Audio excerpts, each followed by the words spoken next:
Halo, perkenalkan, nama saya Zevanya Dharma Putri. Saya dari 12 IPA 2 dan saya akan menjelaskan tentang reformasi, persatuan dan kesatuan bangsa pada masa reformasi tanggal 21 Mei 1998 sampai dengan sekarang. Nah, materi yang pertama adalah kebijakan berkaitan kebebasan berpolitik.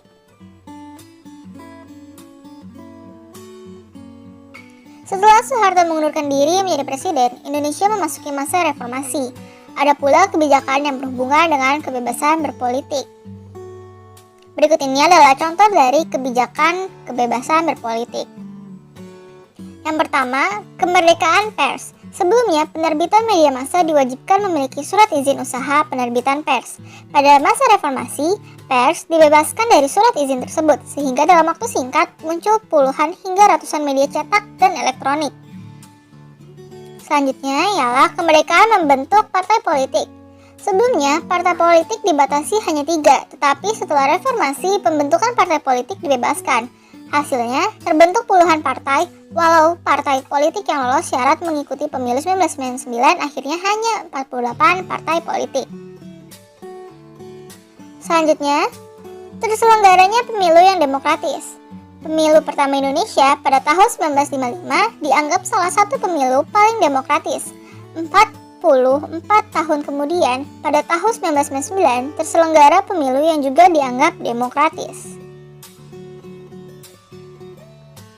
Kebijakan yang selanjutnya ialah otonomi daerah pada tahun 1999. Keluar Undang-Undang Nomor 22 Tahun 1999 tentang otonomi daerah. Peraturan ini memperluas kekuasaan pemerintah pada pemerintah daerah atau Pemda.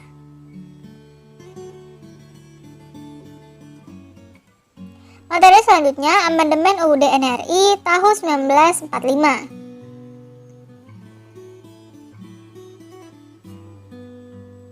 Tujuan dilakukan amandemen adalah untuk mempertegas kekuasaan dan wewenang tiap lembaga negara, mempertegas batas-batas kekuasaan setiap lembaga negara, dan menempatkannya berdasarkan fungsi-fungsi penyelenggaraannya.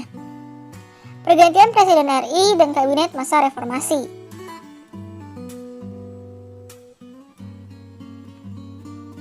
Pada masa reformasi, Indonesia mengalami 5 kali pergantian presiden. Dapat dilihat di bawah presiden-presidennya. Kabinet pada masa reformasi.